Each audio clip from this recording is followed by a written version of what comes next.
shumë i zënë me fushatën, Berisha e nisi me telefonat konferencën për shtyp.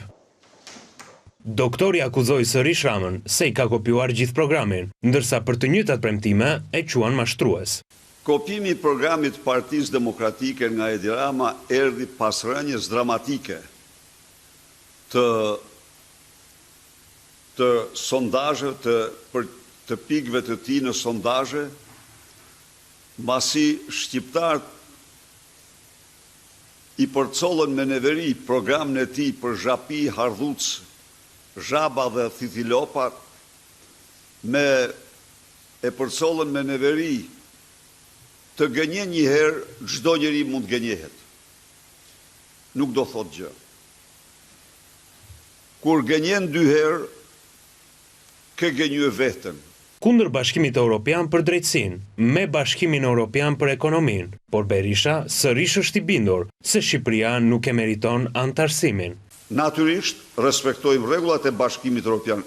Edhe njerë, në qoftë se ne nga aktet e para hedhim në lanë Ballkanin e hapur, ne u qëndrojmë besnik, luajal, të gjitha detyrimeve që rrjedhin nga procesi i Berlinit dhe procesi i integrimit të Shqipërisë në Bashkimin Evropian. Mbasi ato janë të studiuara se Shqipëria me këto rroga s'pranohet kurrë në Bashkimin Evropian. Rrogat janë një kriter shumë qendror. Ndërkrye premtimet e Berishës është reformimi i drejtësisë, por nuk sqaron pse në listat e tij mban të shkarkuar nga vettingu, të cilët i propozojnë shkrirjen e SPAK. Se Partia Demokratike është e vendosur për një reformë të sistemit drejtësisë. Pse?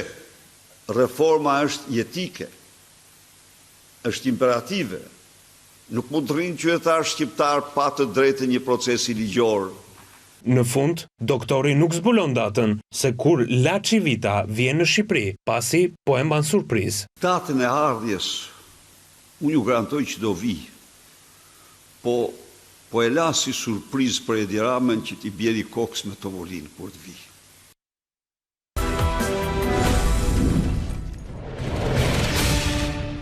Sali Berisha sot në daljen e tij të përditshme në publik, po për herën e dytë rreth Skënder ai mban një qëndrim agresiv ndaj Bashkimit Evropian. Ti e preke pak në atë që the, pra që Berisha doli dhe bashkëfajtor Bashkimin Evropian për reformën në drejtësi dhe për atë që e quajti vendosjen e narkoshtetit. Megjithatë, nuk kemi edhe shumë kohë. Ndoshta do ishte mirë të futeshim tek pyetja që unë bëra në editorial, ndoshta meriton e përgjigje. Sigurisht që Partia Demokratike ka meritat e veta në procesin teknik të integrimit. I përmenda unë 3 datat ku ajo ka kontributin e saj, si sigurisht ka kontributin e saj dhe negativ në blokimin e procesit të integrimit në një vit delikat që viti 2019, me krizën e madhe që është shkaktoi. Shumë vetë thonë që ajo ishte një krizë e qëllimshme. Pastaj mbështetësit e Partisë Demokratike me drejt kujtojnë 3 ligjet e famshme të kryetarit Këshillit të Fierit etj që ato u mbajtën peng nga Berisha, thotë Ditmir Bushati shkruante email-e në Bruksel, mos i hapni negociatat etj. Por flasim për ato gjërat që duken. Të dyja palët kanë kontribute pozitive, por dhe inpute negative kur vjen puna te procesi. Pse sa janë qëllimshme apo jo, pastaj kjo mbetet për tu verifikuar. Por deklarata e Berishës sot ti ku e klasifikon? Që është e dyta rresh për 2 ditë, 3 ditë. Spari në 2 drejtime, Sogol. Spari ka të bëj shumë, mendoj unë, me deklaratën e komisionerës zgjerimit, e cila piketoi vitin 2027, se është tjetër gjë kur e thotë Rama, sepse quhet propagandë. Quhet fushat, quhet mashtrim, i vëm gjithë etiketat. Kur e thotë zyrtarja përgjegjëse për zgjerimin në Bashkimin Evropian, që në 2027, që realisht as Berisha, as vetë Rama, as kush, as ne që jemi këtu, nuk e kishim parë as në ëndër, as unë. Jo, që negociatat dhe procesit të merrte këtë lloj përshpejtimi që ka marrë. Arsyet hajde t'i gjejmë se mund të rrim deri nesër të flasim. Por, nëse fotografojmë siç është, procesi ka marrë një përshpejtim i cili ishte i papritur. Dhe kjo e ka gjetur keq Berishën sepse e di që një avancim i tillë në kohë zgjedhjesh është karburant elektoral për kundërshtarin dhe është një karburant vrasës në këtë moment, sidomos në pozitën ku është doktori. Së dyti, Reagimin e Berishës unë e shoh edhe të rreshtuar në distancë me sherifin. Amerika dhe Europa në këtë moment kanë marrëdhënie shumë të këqija. Europa quhet çerdhja e fundit, sidomos kjo Europë e institucioneve. Konsiderohet çerdhja e fundit e Sorosit në hemisferën veriore. Në Amerikë i pastruam sorosistët. Tani kemi hallin e Europës, von der Leyen, etj, gjithë burokratët evropian, parlamenti, gjithë establishmenti, quhet një domen i papërshtatshëm sipas gjatësisë valës që ka administrata e sot me Trump. Mendoj që Berisha kërkon në mënyrë të gabuar, mendoj unë taktikisht, sepse Shqipëria pa harruar kurse si rolin e jashtëzakonshëm që Shtetet Bashkuara kanë fushën e sigurisë, Shqipëria nuk duhet kurse si të humbas ekuilibrin mes këtyre dy poleve shumë të mëdha të botës sot me demokratike që janë Europa e Bashkuar një anë dhe Shtetet Bashkuara. Kam përshtypjen që Berisha gjuhen pak edhe nga pozitat e trumpistit të improvizuar, që përpiqet tjetë. Fansit trumpist. Fansit, po, duke kujtuar se në këtë mënyrë i jep një goditje kësaj çerdhjeje soroiste, siç i jepte kujtoheni Antony Blinkenit, që hodhin gjyqe etj, dhe tani e shan mbasi ka ikur. Mendoj që edhe ndaj Europës, për arsye se s'pari Europa mban marrëdhënie të mira me Ramën, dhe s'dyti Europa është marrëdhënie shumë të këqija me Washingtonin, unë besoj se Berisha e bën me intuit këtë lloj shumatorje dhe del në këtë lloj pozicioni i cili për mendimin tim është kundërproduktiv, sepse nuk është se të nxjerr diku. Nuk është se në Bruksel as ndryshojnë mendim dhe as ndryshojnë pozicion nëse ti i godet. Quhet fushat, quhet etj. Po çudi, pra se temi e djata europiane, SPAK-u, qofte formalisht, Berishën e ka të ftuar, ka pasur të ftuar në samitet e veta, pra e djata europiane që kontrollon e parlamentin europian. Një djatë kryesore europiane që është Italia, sot e kemi kujtuar në këtë panel. Tajani e përshëndetje kur u zgjodh kryet Partisë Demokratike. Patjetër, vetëm më vonë Tajani ndërhyri që Berisha mos dilte kundër kampit gjadrit dhe Berisha bëri rezolut. Pra, edhe këtu, me djathën europiane, besoj se ka i problem. Pyetja është fitim. Nëse në 12 maj Sali Berisha temi fiton zgjedhjet. Çfarë ndodh me procesin e integrimit? Ecën në të njëjtën mënyrë? Pra, a futemi ne, a integrohemi në MBE edhe me Partinë Demokratike në pushtet? Apo ky është një monopol që duhet t'ia lëm Ramës për momentin? Jo, nuk mendoj që mund t'i lihet Ramës, po ideja është që marrëdhëniet e qeverisë së kryeministit Berisha, nëse do bëhet e mundur kjo gjë me BE-n, do të jenë më të tensionuara, kjo nuk diskutohet fare. Sado që Berisha do përshtatet menjëherë, kjo nuk diskutohet. Pra, këto qëndrimet që mban sot ato për krahun nuk do jenë më, po do jenë të tensionuara sepse parasisht që ju thatë që ka marrëdhënie realisht mirë me djatën europiane, jo, nuk i ka. Jo, nuk i ka, tash formalisht, tash ata e ftuan në samite, ishte tani edhe në Kjo është opozita në gjykimin tim më e izoluar ndërkombëtarisht pas asaj të viteve 92-96. Në vitin 92-96 kemi pasur një opozitë shumë të izoluar ndërkombëtarisht. Takon vetëm disa njerëz në Itali, Akilo Keto me sa më mendem me radhë, dhe kaq ishte. Edhe në këto vite kontakti i opozitës shqiptare me ndërkombëtarët është minor. Po edhe në internacionale socialiste u fut për umër rinor. As me ambasadorët e vendit të BE-s në Tiranë nuk takohet dot, nuk ka kontakte. Pra kjo është e sigurt dhe lideri kryesor europian Macron, Sanchez, Merz duhet nesër. Mitsotakis duhet të evitoj edhe në funeralin e Tjerit Anastas. Aty mbrenda është çështja Beleri që mund të teorikisht duhet të ishte më i hapur. Pra, do kemi marrëdhënie të tensionuar, nëse Berisha do përpiqet ta zbuz ta rregulloj, por do varet totalisht nga marrëdhënia me SPAK-un. Reforma në drejtësi është. Besoj e dëgjuat çfarë tha sërish për SPAK-un. Bashkimi Evropian kur foli për çështjen e integrimit tha që arritja e vetme tha që Bashkimi Evropian bashkë me qeverinë. Po pra, mbrojtja nga drogën. Jo, donin ta linë vendin pa opozitë. Pra, synimi është ta linë, duhet referohet pa disnajtin ndaj do varet shumë nga qëndrimi që do ketë qeveria, që besoj do ketë qëndrimi që po deklaron tani e kryeministit Berisha ndaj SPAK-ut, që SPAK-u duhet shkrihet. Pra do duhet të mos ketë më. Dhe këtu do ishte në collision course tani ju me BE. Absolutisht fare, besoj që do kishte një problem serioz në marrëdhëniet e Shqipërisë me BE-n, sepse thash herë von der Leyen, Macron, Merz nesër, kryeministri austriak edhe të gjithë të tjerët. Nuk do ta Policia nuk do të meritonin këtë gjë. Pra do kishte vërtet presion evropian për ta bërë këtë gjë. Pra do ishte ndërkohë Berisha do orientohej drejt marrëdhënieve me presidentin Trump me radhë. Qëse do fitojë, flasim qëse do fitojë, sepse unë mendoj që Shqipëria është në situatë problematike. Nëse do duhet ta vazhdoja në logjik, atëherë bie që një kryeminist Berisha ta pengonte integrimin evropian, Skënder? Ja, dëgjoj, zyra bën njeriu sot. Sidomos bën edhe rrethanat e qeverisës.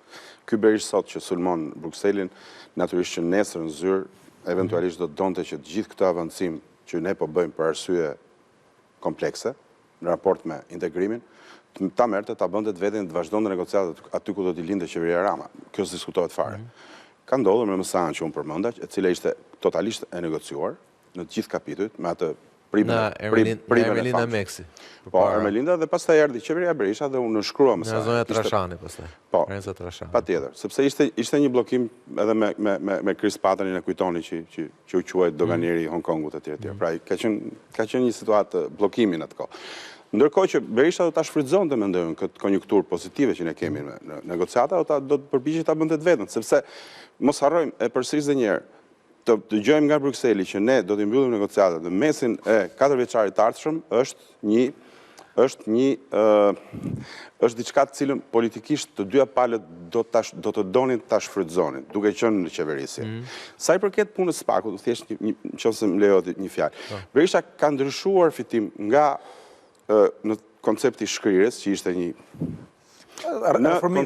në një koncept reformimi. Dhe mua më bëri përshtypje, edhe me Doris Pakun dhe me këta politikanët e huaj që takoj dje për dje, ai përmendi diçka, një element, i cili ka qenë shumë në debatet së fundi edhe në media, dhe që për mendimin tim, i marrë si i shkëputur dhe i parë thjesht pikpamje teknike dhe jo me një prapamendim për ta dëmtuar Spakun, ky element bën sens.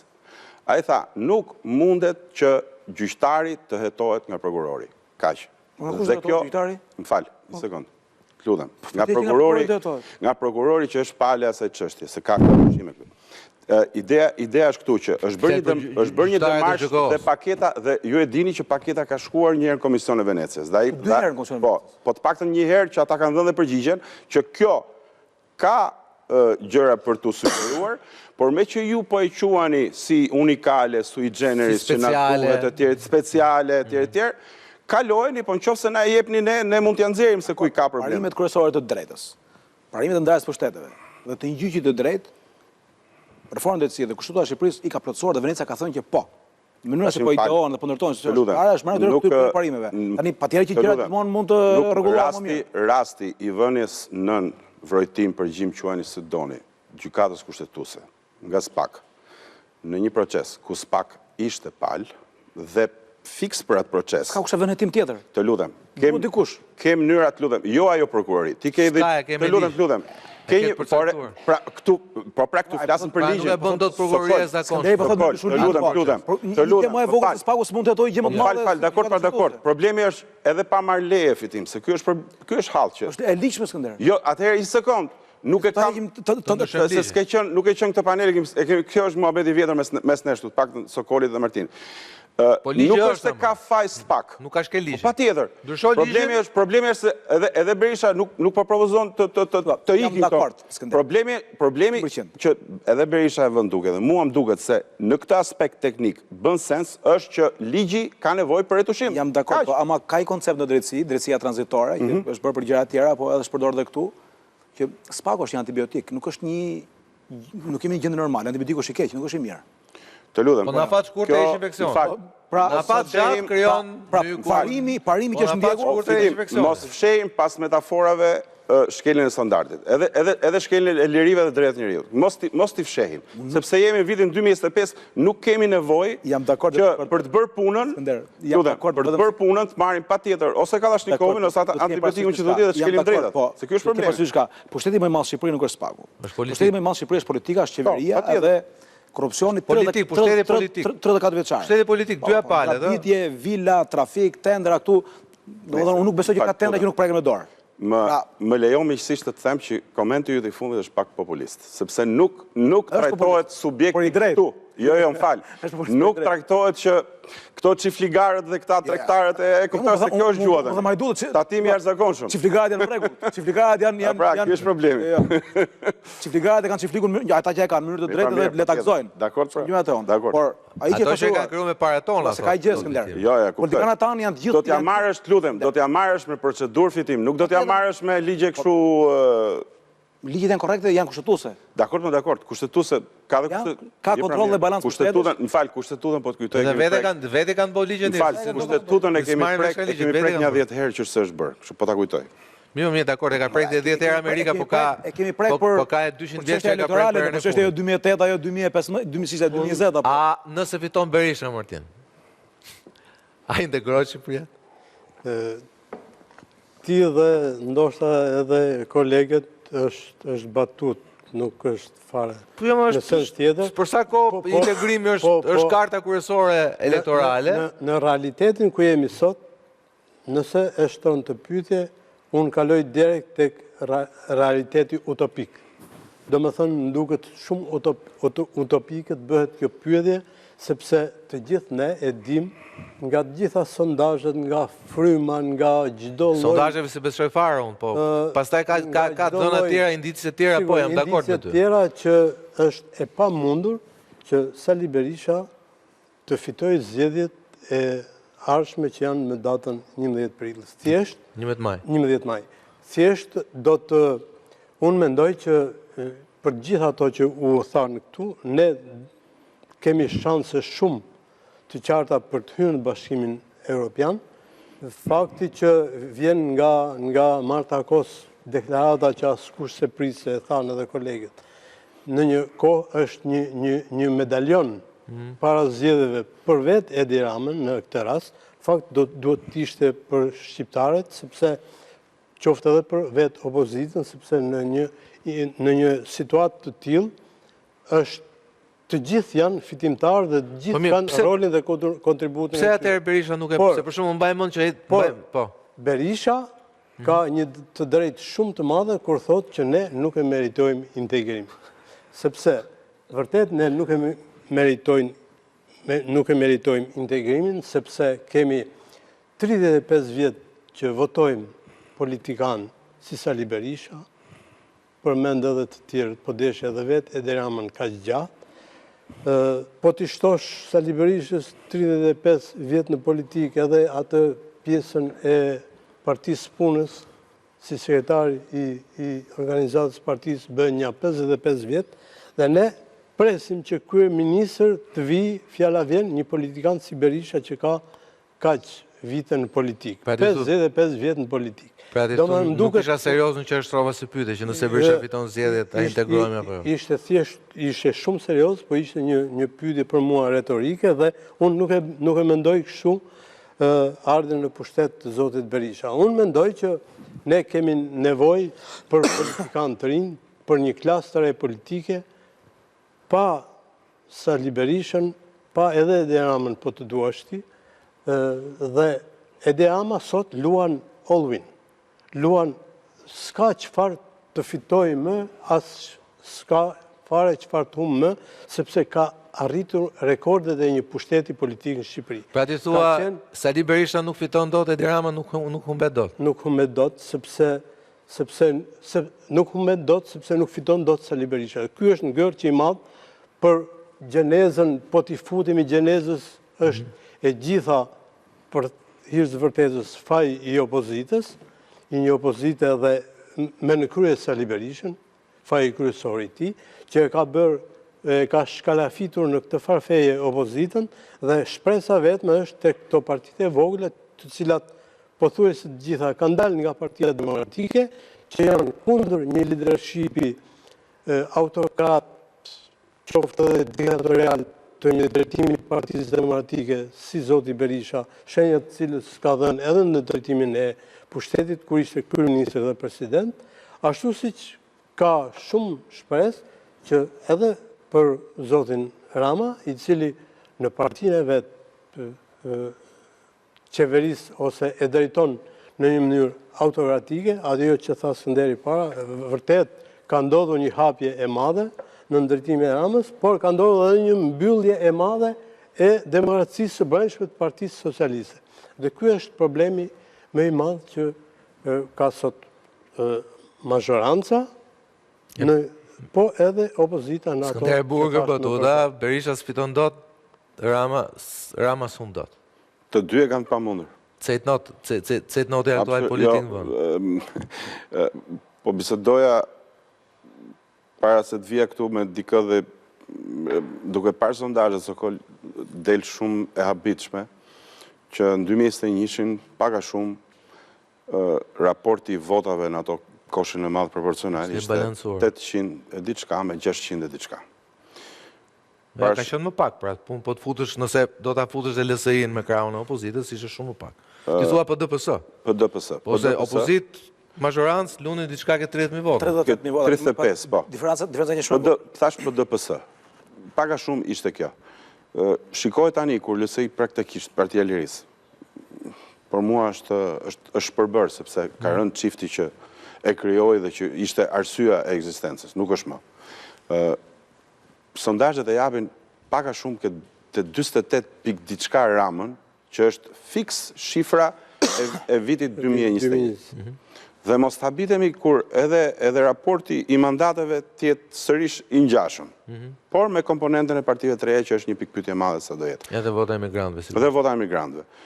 Tani, këtu duket sikur këtu ka hyrë Spaku dhe ka bërë Kordin. Tabula rasa, në dy krahët. Tre krerët e opozitës i ke o të Pandeur, o në Burg, o në Gjyq. O në Gjyq, po. Tre kryesorët. Në krahun tjetër nuk mbaron lista. Nga numri 2 pas Ramës e të gjithë tjerët. Tani, këtu duket sikur s'ndodh asgjë. Pra, njerëzit votojnë në linja ideologjike, pa pasur edhe ideologji. Se këtu s'kemi dhe parti që ka një krah ose i tjetër. Partia që është e majtë, pushtet sillet më djathtë se partia që është e djathtë në opozitë, që i qanë gjithë ditën hallin në pensionistëve dhe të varfërve. Po, ndërkohë, partia majtë është e gjitha ndjehet mirë me miliarderë, ndjehet mirë me absolutisht, megjithëse njëra është e majtë, dhe s'flet fare për pothuajse për anën sociale, kurse tjetra që është e djathtë, me që është në opozitë, thot gjithë ditën pensionistët kanë shporta, po shporta, patjetër. Pra, flet me një gjuhë krejt majt duke qenë djathtas. Do të thotë këtu nuk kemi as ideologji, po votojmë ideologjikisht duke u kapur ke ato dy siglat që kanë ngel, dhe që janë siç duket të vetmet mos e bëa dorën ashtu të vetmet tabela sigur bë pesën. Të vetmet tabela që kanë mbetur sokol në lojë, sepse pjesa tjetër hekurat dhe gjithë pjesët e shtëpive politike po fillojnë edhe janë shkërmoqur. Mirë, faleminderit Skënder, faleminderit Martin, faleminderit Fitimi Sheknajësit të diskutonin për këtë temë të rëndësishme siç është integrimi. Shpresojmë që arrijmë 2030 me ose para më pasi atë e meritojmë gjithë. Shihemi nesër në orën 8. Atëherë nga Sokol Balla, natë mirë.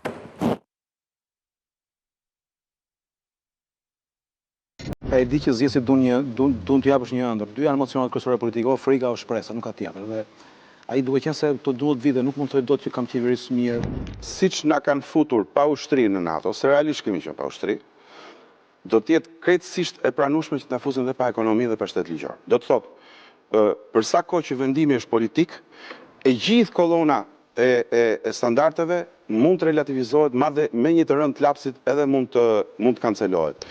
Fakti që ka marrë si kalë beteje pasaportën europiane ose integrimin, sigurisht që është një problem shumë sensitiv për shumicën e shqiptarëve.